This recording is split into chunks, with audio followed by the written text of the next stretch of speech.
Madhya Pradesh youth Congress के पूर्व महासचिव ठाकुर देवेश्वर सिंह ने बुरहानपुर में पत्रकारों से चर्चा की।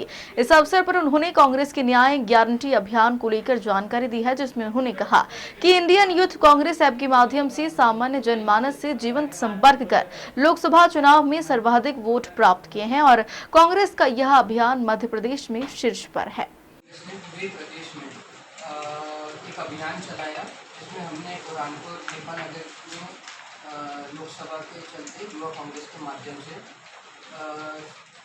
ये अभियान न्याय गारंटी का एक अभियान चला है, जिसमें कांग्रेस के मैनिफेस्टो में जो राहुल जी द्वारा वादे किए गए थे एक बेहतर भारत के लिए, इसमें महिलाओं के लिए 1 लाख रुपये सालाना 50% आरक्षण महिलाओं के लिए और नो पेपर हुआ तो उसमें युवाओं को कॉम्पनसेशन एज बढ़ाने की बात कही गई है, किसानों को MSP की बात कही गई है।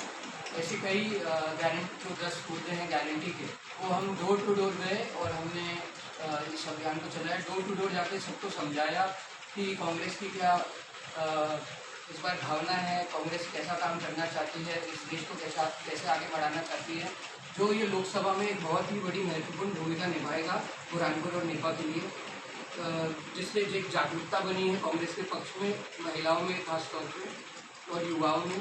इसमें रोजगार की भी बात कही है, अनारक्षित वर्ग के लिए भी बात कही गई है, अपने किसान भाइयों के लिए बात कही है, श्रमिक भाइयों के लिए बात कही गई है, किसानों के लिए बात सशक्त करने की बात कही गई है।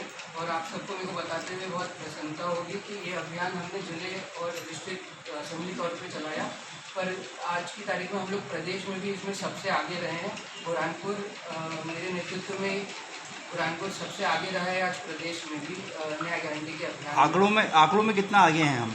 कम से कम हम लोग ने 50,000 प्लस लोगों को इस अभियान से जोड़ा, जो प्रदेश में आज की तारीख में सबसे आगे। डिजिटली माध्यम से जोड़ा? डिजिटल माध्यम से मेंबरशिप का एक बार कोई ऐप है? एक एप्लीकेशन है विद IYC करके, एक IYC करके एप्लीकेशन है जो आप डाउनलोड कर सकते हैं और उसमें आप पूर्ण रूप से देख सकते हैं कि कैसे ये होगा। ऐसे योजनाएं हैं, इसमें OTP के माध्यम से लोगों को समझा के OTP लेके आप कर सकते हैं कि क्या योजनाएं थी, क्या क्या हैं, कितनी योजनाएं। अब इस टॉप के आधार पे क्या डिसाइड होगा, क्या जिला कार्यकारिणी बनेगी या प्रदेश की हाँ, कार्यकारिणी? तो अब इसी की जो लोगों ने लोकसभा चुनाव में इसमें बढ़ चढ़ के हिस्सा लिया होगा, युवा साथियों ने, उनको नई जवाबदारी दी जाएगी प्रदेश में भी, जिले में भी, और हम पार्टी को मजबूत करने का काम करेंगे पूरे क्षेत्र में।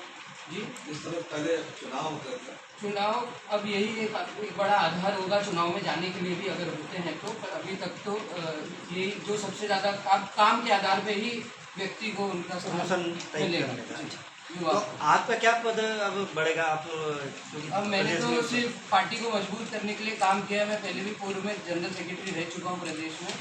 अब बाकी पार्टी के ऊपर है, बड़े नेताओं का मैं धन्यवाद करना चाहूँगा कि उन्होंने हमको ये मौका दिया और हम पार्टी मजबूत करने का ही काम किया, लोकसभा क्षेत्र को मजबूत करने का काम किया। और सभी मतदाताओं का भी मैं धन्यवाद दूंगा जिनने बढ़ चढ़ के इस बार इस बड़े लोकतंत्र में हिस्सा लिया, मतदान किया।